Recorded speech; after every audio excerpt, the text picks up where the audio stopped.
ইউরোপীয় ইউনিয়নের নির্বাচন পর্যবেক্ষক দলকে লেভেল প্লেইং ফিল্ড নিয়ে নিজেদের অনাস্থার কথা জানিয়েছে জাতীয় নাগরিক পার্টি এনসিপি।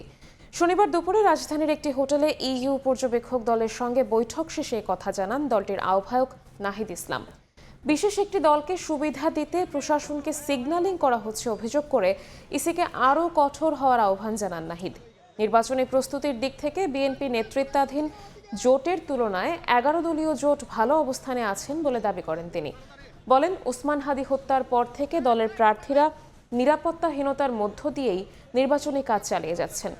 ঋণ খেলাপিদের মনোনয়ন বৈধ করা, নির্বাচনী আচরণবিধি লঙ্ঘনের বিষয়ে ইসিকে আরও কঠোর হওয়ার আহ্বান জানান নাহিদ।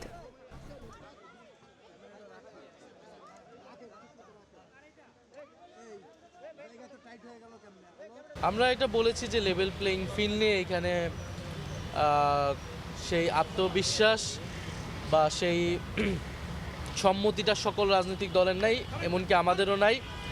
আমরাও একইভাবে মনে করছি যে বিশেষ রাজনৈতিক দলকে সরকারিভাবে বিশেষ সুযোগ সুবিধা, বিশেষ প্রোটোকল দেওয়ার মাধ্যমে এক ধরনের সিগন্যালিং করা হচ্ছে।